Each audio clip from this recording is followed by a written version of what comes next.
Okay, hello, Corey and Heather. I have a question. I know you two will be doing a live on teaching classes. I had a local bakery in my very small town contact me wanting to discuss business. I said, great, when would be a great time for us to get together and chat? Hasn't happened yet, but she continues to message me asking some questions. I'm happy to respond, just don't have the twins' best answer yet. She is wondering if I plan to teach classes. I'm going to assume her decorating needs some awesome lessons, if you know what I mean. I've seen their cakes and they recently started decorating cookies.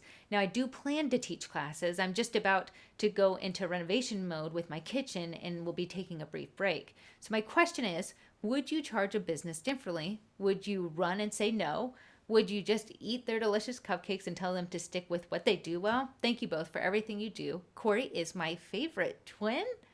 Oh, man, I just read it. I read what I read. It definitely says head is the best. Okay, well, Heather, we did discuss this one. I'll let you take over the answer.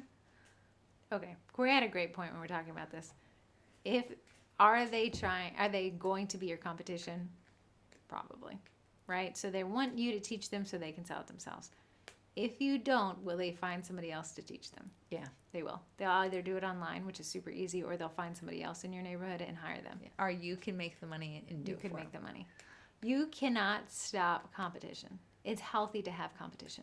If you didn't have competition, you'd probably an unsustainable you'd be in the industry. wrong industry. And the best part of this is they're going to learn and start selling cookies in their bakery. They're probably not going to start teaching classes. But guess who's going to become a referral source?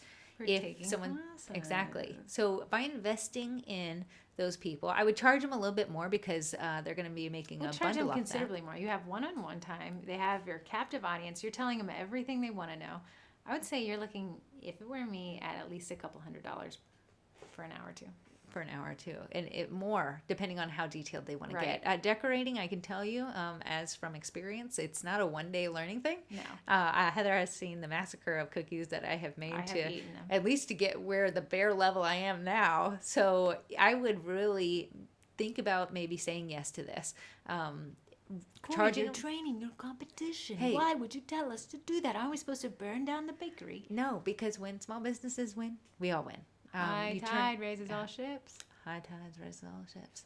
So, they probably have a little bit of more of a market to reach people with their brick and mortar, but you guys are attracting different people. They're probably selling to walk-ins. Yeah. You are cultivating a list. You're making it more custom. It's just a different market. There's a Safeway and a Giant and a Harris Teeter and an Aldi and a Trader Joe's within 10 minutes of this house we're sitting in currently. Right. They're all flourishing. Yeah, they're all there. So it's a sustainable market. If people are entering it, if they're leaving it, that's a red flag.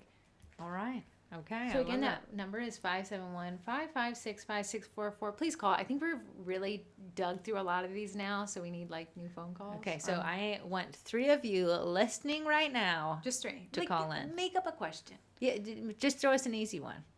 What's your favorite soda? That would be easy. That would be good. Okay, so